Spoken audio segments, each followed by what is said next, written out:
भारत के पूर्व प्रधानमंत्री लाल बहादुर शास्त्री जी के जीवन से जुड़े कुछ ऐसे हिस्सों कहानी जो आज की नई पीढ़ी को सुनना और समझना बहुत ज़रूरी है, क्योंकि हमारे देश के पूर्व प्रधानमंत्री लाल बहादुर शास्त्री जी उस जमाने में एक नारेबाजी लगाए थे, जय जवान जय किसान। वो नारेबाजी आज भी कहीं ना कहीं हमारे भारत के हवाओं में गूंजता है, जो हम लोगों को अक्सर ही सुनाई पड़ते हैं। हमारे देश के पूर्व प्रधानमंत्री शास्त्री जी एक ऐसे आदमी थे कि कभी भी उनको पैरों तक लालच छू नहीं पाया। ऐसे थे हमारे शास्त्री जी। उस जमाने में जिस तरीक़े से जनरेशन के लोग थे, जिनके वजह से हमारा आज इस देश आज़ाद हुआ है, जो हम लोग बहुत गर्व और एक दूसरे को आज़ादी महसूस करते हैं। हमारा इस देश को उन लोगों ने आज़ाद तो करवाए, लेकिन कई लोगों को अपनी जानों को कुर्बानी करना पड़ा। जिस तरीक़ा से उस ज़माने में जनरेशन के लोग थे और आज के टाइम पर आज के लोग उस ज़माने की जनरेशन के लोग हो जाएं, तो फिर ये हमारा देश महान हो जाएगा। आइए लाल बहादुर शास्त्री जी के जीवन से जुड़े कुछ ऐसे हिस्सों कहानी आप लोगों को बताते हैं। लाल बहादुर शास्त्री जी महात्मा गांधी को अपना गुरु मानते थे, हमेशा उनके आदर्श पर चलने वाले इंसान थे। लाल बहादुर शास्त्री जी के बेटे अनिल शास्त्री जी ने एक कहानी सुनाया था कि जब हम सब भाई स्कूल जाते थे, टांगों पर बैठकर Saint Columbia New Delhi school में पढ़ते थे, और हमारे पिताजी भारत के गृह मंत्री हुआ करते थे। केंद्रीय गृह मंत्री लाल बहादुर शास्त्री जी के बेटा स्कूल जाते थे टांगों पर बैठकर, जबकि उसी गृह मंत्रालय में और भी ऑफिसर थे, उनका बच्चा कारों में बैठकर जाता था स्कूल। शास्त्री जी के बच्चा उन लोगों को देखें, थोड़ा भावुक हुए, घर आए, अपने पिताजी से सवालें पूछें कि पिताजी आपके गृह मंत्रालय में जो ऑफिसर है उनका बच्चा कारों से जाता है स्कूल, आप उन लोगों का बॉस, लेकिन फिर भी हम लोग टांगों पर बैठ के जाते हैं स्कूल।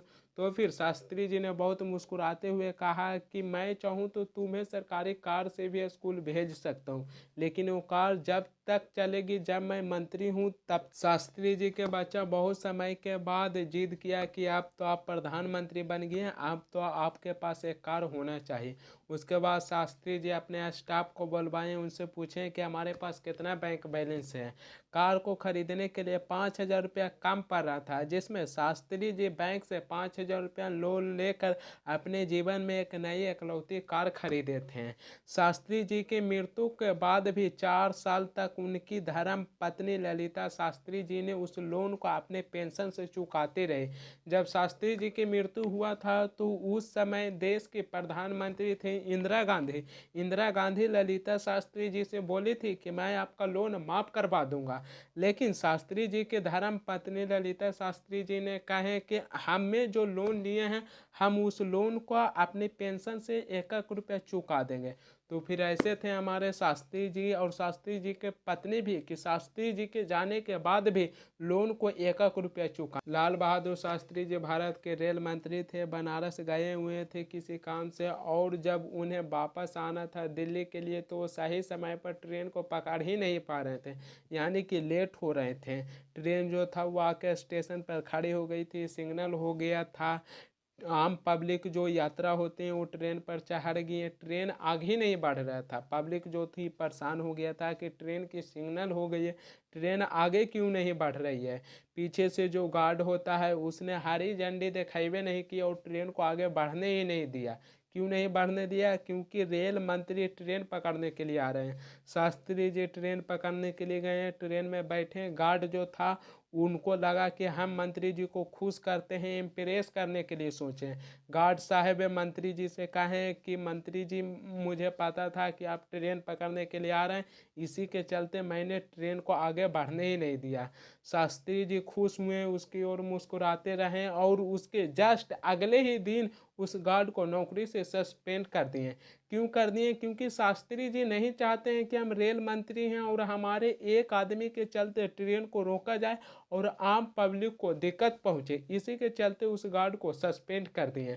शास्त्री जी एक ऐसे आदमी थे कि कानून को सक्षम से पालन करते थे, और आज की इस टाइम पर कानून को सक्षम से पालन करने वाला बहुत कम लोग आपको मिलेगा। आज के ज़माने में जहां कास्ट के बेसिस पर, जात के बेसिस पर उसे छोटा समझा जाता है, इस बेसिस पर हम शास्त्री जी से क्या सीख सकते हैं?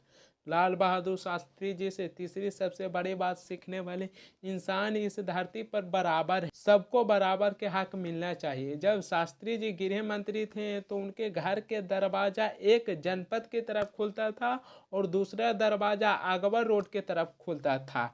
शाम के समय उस रास्ते से कुछ महिलाएं घास के बटकर लेकर अपने सिर पर जा रहे थे। एक दिन शास्त्री जी के गार्ड उन महिलाओं को डांट दिए। शोर होने लगा, हल्ला होने लगा। शास्त्री जी घर में अपने रूम में कुछ काम कर रहे थे। शास्त्री जी बाहर आए तो देखें कि शास्त्री जी का गार्ड उन महिलाओं को इस रास्ते से जा रहे थे तो उनको डांट दिया। फिर उसके बाद शास्त्री जी ही अपने गार्ड को डांटे कि उन महिलाओं को इस रास्ते से वो अपने सिर पर अपने घास के बटकर लेके जा रहे थे, वजन लेके जा रहे थे, तो उनको डांटा आपने क्यों? हो सके इस रास्ते से वो महिला जाती है तो उनको रास्ता छोटा पड़ता होगा, जाने में शॉर्टकट होता होगा, तो आपने डांटा क्यों? ऐसे थे हमारे शास्त्री जी। शास्त्री जी के नज़र में आम हो, खास हो, अमीर हो, राजा हो, उनके नज़र में सब कोई बराबर था। 1927 में लाल बहादुर शास्त्री जी की शादी ललिता देवी जी से हुई थी। मिर्ज़ापुर के रहने वाले थे। शास्त्री जी के शहर के पास ही में थे मिर्ज़ापुर। दहेज में उन्हें एक चरखा कुछ मीटर कपड़ा मिला था। जब शादी हो गई तब भी वो स्वतंत्रता संग्राम के हिस्सा लेते रहे। लाल बहादुर शास्त्री जी भारत के आज़ादी के लिए आवाज़ बुलंद करते रहे, यहाँ तक कि उन्हें जेल भी जाना पड़ा। उस समय लाला लाजपत राय जो गरीब परिवार से स्वतंत्रता सेनानी आते थे, उनकी मदद के लिए सर्वेंट्स ऑफ इंडिया सोसाइटी के नाम से एक सोसाइटी बनाया था, जिसके तरफ से एक आर्थिक सहायता दिया जाता था। शास्त्री जी को पर महीने 50 रुपया मिलता था। तब जब शास्त्री जी जेल में थे, उन्होंने अपने पत्नी के नाम चिट्ठी लिखी और उनसे पूछा क्या पैसा समय पर मिल जाता है और हमारे घर परिवार का गुजारा चलता है कि नहीं। जब ललिता शास्त्री जी के तरफ से जवाब आया उस चिट्ठी में लिख कि पैसा समय पर मिल जाता है और 50 रुपये की जगह 40 रुपये में हमारे घर परिवार का गुजारा हो जाता है, 10 रुपये तो हम हर महीने बचा लेते हैं। जब इस बात को लाल बहादुर शास्त्री जी को पता चला तो उन्होंने सर्वेंट्स ऑफ इंडिया सोसाइटी के नाम से एक चिट्ठी लिखा कि आप जो 50 रुपये हमारे घर परिवार चलाने के लिए देते हैं उसमें 40 रुपये में गुजारा हो जाता है, 10 रुपया हर महीने बच जाता है, वो 10 रुपया किसी ज़रूरतमंद आदमी को दे दीजिए। तो लाल बहादुर शास्त्री जी एक ऐसे आदमी थे कि अपने से ज़्यादा दूसरों के बारे में सोचते थे। इसी तरह से एक बार की और घटना थी कि लाल बहादुर शास्त्री जी एक कपड़े के मिल में जाते हैं। उस मिल मालिक को बोलते हैं कि हमें एक साड़ी दिखाइए। उस मिल मालिक शास्त्री जी के सामने एक से एक बढ़कर खूबसूरत साड़ी दिखाते हैं। शास्त्री जी को साड़ी तो बहुत पसंद आती है। फिर उसके बाद शास्त्री जी उस साड़ी का रेट पूछते हैं कि कीमत कितना है। उस मिल का मालिक बताते हैं कि एक साड़ी का कीमत है 1000 रुपया और दूसरे साड़ी का कीमत है 800 रुपया।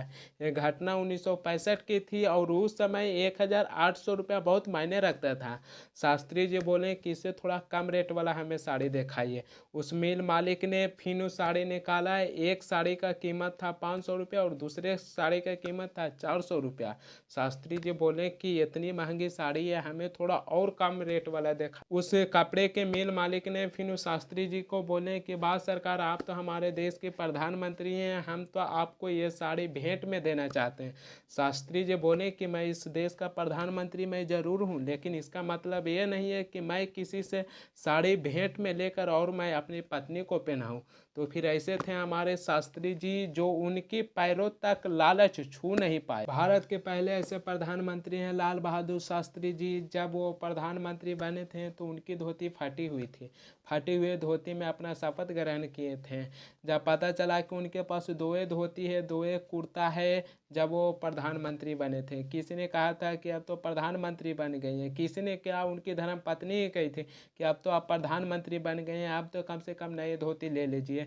तो शास्त्री जी के कहना था कि जब तक भारत की करोड़ों किसान फटी हुई धोती पहनती है, जब तक हमें नई धोती पहनने का अधिकार नहीं है। 1956 में एक रेल हादसा हुआ था। उस वक्त भारत के रेल मंत्री लाल बहादुर शास्त्री थे।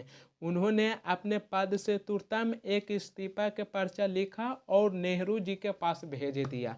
उस वक्त प्राइम मिनिस्टर नेहरू जी उनकी इस्तीफा को एक्सेप्ट नहीं किए थे। 3 महीने के बाद फिर से एक रेल हादसा हो गया। लाल बहादुर शास्त्री जी फिर अपने पद के इस्तीफा को पर्चा लिखे और प्राइम मिनिस्टर नेहरू जी के पास भेज दिए। पूरे संसद भवन में सबके सामने प्राइम मिनिस्टर नेहरू जी शास्त्री जी को इस्तीफा बहुत खुशी खुशी और अपने गर्व से एक्सेप्ट किए।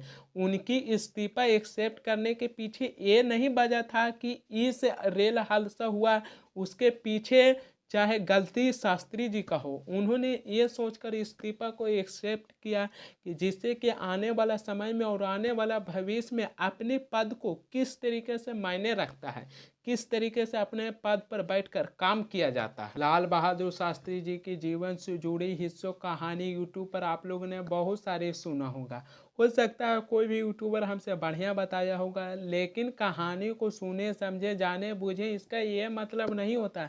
कहानी का मतलब ये होता है कि कोई भी आदमी हमारे इस देश के पूर्वजों को कहानी सुनाया होगा तो उस कहानी को अपने अंदर इम्प्लीमेंट करने के लिए सोचिए, फॉलो करने के लिए सोचिए कि जिस तरीके से हमारे देश के पूर्वजों ने इस देश को आज़ादी दिलवाई, कई पूर्वजों को अपनी जानों को कुर्बानी करना पड़ा, इस देश को आज़ादी मिला। तो जिस तरीके से अपने इस देश को संभाल के रखे हुए थे, स्वयं जिस पद पर बैठते थे उस पद को अच्छे से रक्षा करते थे, इसीलिए देश के पूर्वजों को कहानी बताया जाता है कि आज की जो नई पीढ़ी है, जो नए जनरेशन के लोग हैं, जो उनकी कहानी को सुने समझे जाने, उनके रास्ते पे चलें कि जिससे आने वाला समय में वो भी अपने इस देश को अच्छे से संभाल के रखें। इसी के चलते हमारे इस देश के पूर्वजों को कहानी सुनाया जाता है। तो फिर मैं भी एक बार जाते जाते लाल बहादुर शास्त्री जी के नारा है जो लगा देता हूँ, जय जवान जय किसान। लाल बहादुर शास्त्री जी महान पुरुष थे, आज जहाँ भी कहीं होंगे भगवान उनकी आत्मा को शांति दे और लाल बहादुर शास्त्री जी के चरणों में मेरा नमन करता हूँ।